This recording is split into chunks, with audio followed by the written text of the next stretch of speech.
Cinema hall ভেঙে তৈরি করা হচ্ছে ইদ্রিসিয়া দারুল কোরআন মাদ্রাসা।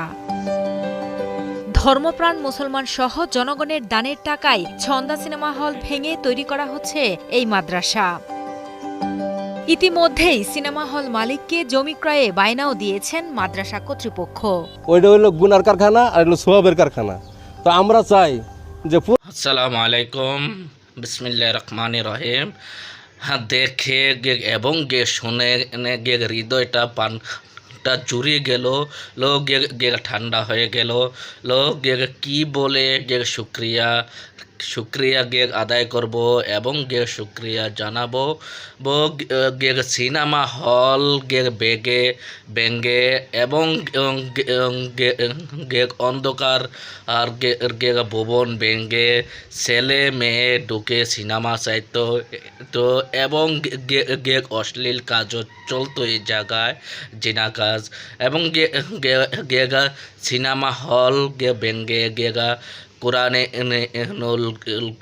কোরআন শিক্ষা দেওয়া হবে এবং মাদ্রাসা করা হবে এই জায়গায়। সিনেমা হলের জায়গায় সিনেমা হল ব্যঙ্গে মাদ্রাসা দেওয়া হবে। আমিন। আল্লাহ তাআলা তুমি তাদেরকে বুঝ জ্ঞান দান করে দিও।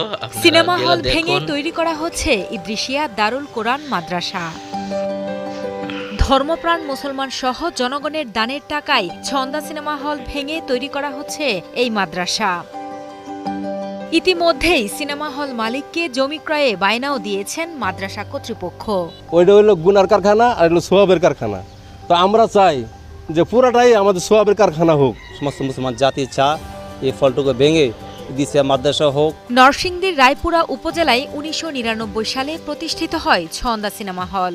সম্প্রতি হলের বিপরীত পাশে একটি ব্যানারে দেখা যায় হলটি ভেঙে সম্প্রসারিত হবে ২০০৮ সালে প্রতিষ্ঠিত ইদ্রিসিয়া দারুল কোরআন মাদ্রাসা। এরই মধ্যে মাদ্রাসার জন্য সংশ্লিষ্টরা সিনেমা হল কেনার জন্য ১,৩০,০০,০০০ টাকা চুক্তিমূল্যের বিপরীতে ২০ লাখ টাকা বায়নাও সম্পন্ন করেছেন। বাকি টাকা পরিশোধ করে শিগগিরই দীর্ঘদিনের স্বপ্ন বাস্তবায়ন করা হবে বলে প্রত্যাশা মাদ্রাসার কমিটি সহ সংশ্লিষ্টদের। আমরা চেষ্টা করব দ্বীনি ইসলামী সামাজিক খেদমতের যতটুকু আঞ্জাম দেওয়া যায় সম্পূর্ণটা আমরা এখানে করার জন্য, যেহেতু জায়গাটা আলহামদুলিল্লাহ হয়ে গেলে সবার সহযোগিতায় ইনশাআল্লাহ আমরা সার্বিক কাজগুলো করতে পারবো আর কি। মালিক যখন শামসুজ্জামান মানিক মিয়া চিনেন, উনি বীরকান্দি বাড়ি ছিল, উনি জীবিত থাকতে এটা বিক্রির আলোচনা করছিল। তো ওনারা বললো ঠিক আছে, তাহলে মাদ্রাসার জন্য হলে তো আরও ভালো হয়, তাহলে আমরা মাদ্রাসা দিতে প্রস্তুত। ওনারা আগ্রহ প্রকাশ করছে। আমরা পরে জানুয়ারি মাসের ১ তারিখে আমরা ১,৩০,০০,০০০ টাকা মূল্যে চুক্তি হওয়ার পরে ২০ লক্ষ টাকা বায়না দিচ্ছি। মাদ্রাসার জন্য হলে আমরা সবাই খুশি এবং এলাকাবাসীও খুশি, ইউনিয়নের লোক খুশি, দেশের লোকও খুশি, কারণ এটার মধ্যে ইসলামের কার্যকলাপ হইব। হাজার হাজার ছাত্র এখান থেকে শিক্ষা গ্রহণ করবো, হাফেজ হইব, মাওলানা নেব, এটা আমাদের জন্য গর্ব। চলতি ঈদেও ছন্দা সিনেমা হলে মুক্তি পেয়েছে শাকিব খান অভিনীত চলচ্চিত্র রাজকুমার। সিনেমা দেখার তেমন দর্শক না থাকলেও হলের ভেতর বাইরে সয়লাব শাকিব খানের পোস্টারে। এই সিনেমায় হয়তো হতে পারে ছন্দা সিনেমা হলের শেষ প্রদর্শনী। তবে মাদ্রাসার ভবন নির্মাণ হওয়ায় হল বিলুপ্তিতেও অভিযোগ নেই সিনেমা দর্শনার্থীদের। এখানে আমি ২ বছর ধরে আসি আর কি। আজকে আসছি শাকিব খানের ছবি দেখবো, রাজকুমার ছবিটা দেখবো আজকে, এর জন্য আসি। মাদ্রাসা হলে অন্য কোথাও গিয়ে দেখবো ছবি, শাকিব খান তো আমার প্রিয় নায়ক, ওর ছবি দেখা তো আর বাদ দিব না। হ্যাঁ, মাদ্রাসা হলে আলহামদুলিল্লাহ ভালোই হয়, যেহেতু আমরা মুসলমান। একসময়ের জমজমাট এই সিনেমা হলটি এখন চলছে ধুকে ধুকে। হলটির বর্তমান ভাড়াটিয়া কর্তৃপক্ষ জানান, হল ভেঙে মাদ্রাসা ভবন হলে তাতে তার কোনো আপত্তি নেই। ছন্দা সিনেমা হলটি ইদ্রিসিয়া মাদ্রাসা কিনছে ১,৩০,০০,০০০ টাকা, ২০ লক্ষ টাকা বায়না দিচ্ছে। এখন মাদ্রাসাটা সিনেমা হলের পাশেই, মাদ্রাসা কিনলে তো এটা কিন্তু সব মুসলমানরাই চায় একটা প্রতিষ্ঠান, ভালো একটা ধর্মীয় প্রতিষ্ঠান হোক। এদিকে হলটির মালিক সাইমা নাজনীন ছন্দা জানান, ছন্দা সিনেমা হলটি তার বাবা তৈরি করেছিলেন।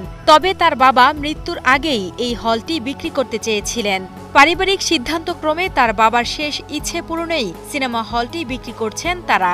যেহেতু আব্বার ইচ্ছাই ছিল যেটা বিক্রি হবে, তিনি অনেক চেষ্টা করেছেন বিক্রি করবার জন্য, ওনার ইচ্ছাটাও ছিল বিক্রি হোক। আমাদেরকে বলেছিল না যে বিক্রিটা করে দেওয়ার জন্য। আমাদের একটা ইয়ে ছিল যে আমরা সেরকম জায়গাতে দিই যেখানে একটা দোয়া উনি পেতে পারেন বা ভালো হয়। তো আমাদের কাছে লস লাভ ওভাবে চিন্তা না করে যে একটু ভালো হতে পারে, ওভাবে আমরা করেছি এই চিন্তাটা। আসসালামু আলাইকুম। আমার প্রাণপ্রিয় কলেজার ভাই ও বোনেরা, আপনারা সবই দেখছেন এবং সবই শুনলেন, আপনারা মনে কতটুকু আনন্দ ফিল করছে।